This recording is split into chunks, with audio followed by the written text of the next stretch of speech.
Assalamualaikum warahmatullahi wabarakatuh. Perkenalkan, nama saya Yuni Trianingsih. Saya mahasiswi semester 4, Prodi Pendidikan Matematika, Fakultas Tarbiyah dan Keguruan, Universitas Islam Negeri Sultan Syarif Kasim Riau. Baiklah, di video ini saya akan menjelaskan cara menyusun beberapa perangkat pembelajaran, mulai dari cara menyusun rincian minggu efektif, program tahunan, program semester, dan silabus. Baiklah, yang pertama yaitu kita akan menganalisis rincian minggu efektif. Nah, di sini saya akan menganalisis rincian minggu efektif pada kelas 7 semester genap.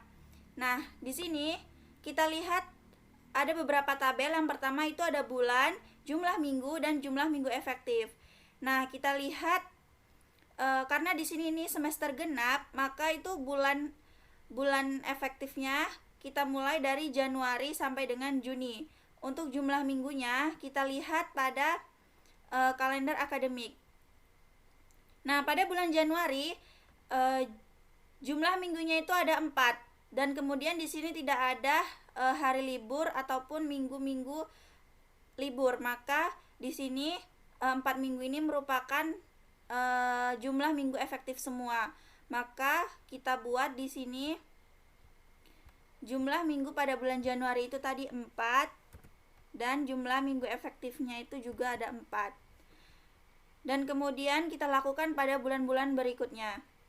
Dan untuk minggu tidak efektifnya, maka kita buat untuk minggu tidak efektif itu kita buat kegiatannya apa saja. Di sini ada penilaian tengah semester 2, jumlah minggunya ada 1, penilaian akhir semester ada 1, dan seterusnya. Maka di sini jumlah minggunya itu ada 24 dengan jumlah minggu efektifnya 15. Kemudian jumlah minggu tidak efektifnya ada 9. Maka di sini jumlah jam efektifnya yaitu 15 minggu dikali di sini saya mengambil 5 jam pelajaran. Maka 15 dikali 5 jam pelajaran sama dengan 75 JP. Nah, kemudian kita akan membuat program tahunan.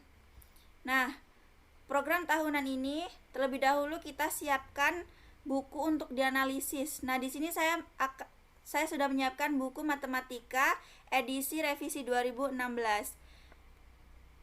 Semester buku matematika kelas 7 semester 2. Nah, kemudian dari buku yang telah kita lihat atau kita analisis, maka kita dapatkan kompetensi dasarnya itu ada beberapa kompetensi dasar. Nah, pada semester 2 kelas 7 itu ada sekitar 5 bab. Kemudian kita buat di sini kompetensi dasarnya dari mulai 3.9, 3.10, 4.9, dan seterusnya yang telah disiapkan ini. Kompetensi dasar tidak boleh dirubah-rubah karena sudah disediakan atau sudah ditetapkan oleh kurikulum. Dan untuk kompetensi dasar 3.9 yaitu menjelaskan rasio dua besaran yang satuannya sama dan berbeda, dan 3.10 menganalisis perbandingan senilai dan berbalik nilai dengan menggunakan tabel, data, grafik, dan persamaan. Itu materi pokoknya adalah memahami dan menentukan perbandingan dua besaran dan menentukan perbandingan dua besaran dengan satuan yang berbeda. Nah, untuk alokasi waktunya itu di sini ada 1 JP, 2 JP, 1 JP untuk penilaian 1 JP, 2 JP, 3 JP, 3 JP, dan 1 JP. Nah, ini untuk materi perbandingan saja. Itu totalnya 13 JP. Nah, waktu ini kita tentukan di sini saya pada materi memahami dan menentukan perbandingan dua besaran, saya tentukan waktunya itu 1 JP. Nah, untuk menentukan waktu ini sesuai dengan tingkat kesulitan materi atau banyaknya materi. Maka di sini untuk 5.1 alokasi waktunya 1 JP, 5.2 2 JP, dan seterusnya. Kemudian kita masuk ke program semester. Nah, pada program semester ini terdapat beberapa warna-warna di sini. Ini sesuai dengan minggu-minggu tidak efektif yang ada pada kalender yang telah kita lihat sebelumnya. Nah, di sini ada kolom kompetensi dasar. Untuk subbabnya itu perbandingan dan skala, dan untuk bab perbandingan dan skala, subbabnya ada beberapa subbab di sini, yaitu sekitar 5 subbab untuk materi perbandingan dan skala. Nah, untuk jam pelajarannya itu 13 JP. Nah, di sini perbandingan 2 besaran itu kan 1 JP, maka kita letakkan 1 JP di minggu pertama, itu 1 JP. Kemudian untuk perbandingan 2 besaran dengan satuan berbeda itu 3 JP, kita letakkan masih di minggu pertama karena ini totalnya masih 4 JP. Dan masalah yang terkait dengan perbandingan senilai ini 2 JP, kita materi ini membutuhkan 2 minggu, yaitu pada minggu pertama dan minggu kedua, 1 JP dan 1 JP, sehingga totalnya ini haruslah 5 JP, 5 JP, dan 5 JP, begitu seterusnya. Kemudian untuk silabus. Nah, untuk silabus ini saya mengambil materi pokoknya itu perbandingan. Untuk alokasi waktunya itu 13 kali 40 menit. Dan ini ada kompetensi inti. Ini merupakan kompetensi ini sudah ditetapkan oleh kurikulum dan tidak boleh kita rubah. Nah, kemudian ini di kompetensi dasar ini yaitu menjelaskan rasio 2 besaran yang satunya sama dan berbeda. Maka indikator pencapaian kompetensinya adalah membedakan masalah yang berkaitan dengan perbandingan dan rasio, perbandingan atau rasio dan yang bukan. Ini untuk materi perbandingan 2 besaran. Nah, kemudian untuk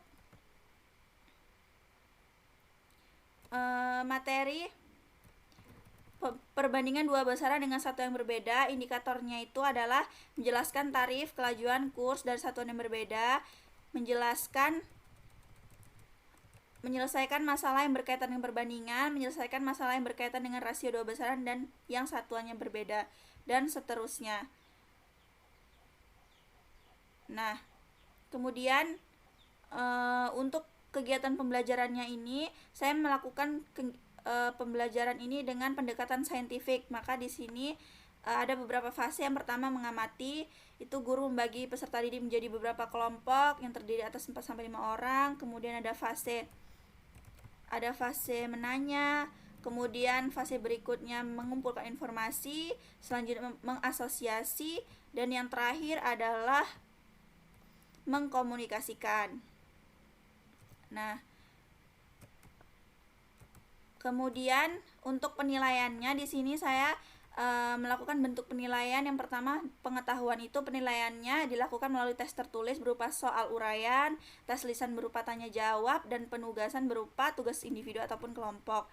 Nah, untuk keterampilannya itu penilaian keterampilan dilakukan melalui penilaian kinerja siswa dalam mengerjakan LKPD yang telah disiapkan. Dan penilaian melalui tes tertulis, penilaian dan melalui tes tertulis secara individual. Untuk alokasi waktunya di sini untuk indikator yang pertama itu saya mengalokasi waktunya itu adalah 1 kali 40 menit. Nah, ini juga harus sesuai dengan program semester dan program tahunan yang telah kita buat sebelumnya. Untuk sumber belajarnya ini ada buku Kemendikbud, kemudian ada lembar kerja atau LKPD, dan media PowerPoint. Begitu seterusnya kita lakukan hal yang sama untuk materi-materi selanjutnya. Nah, itulah tadi hasil presentasi saya mengenai cara menyusun beberapa perangkat pembelajaran. Saya mohon maaf apabila ada kekurangan. Saya akhiri. Wassalamualaikum warahmatullahi wabarakatuh.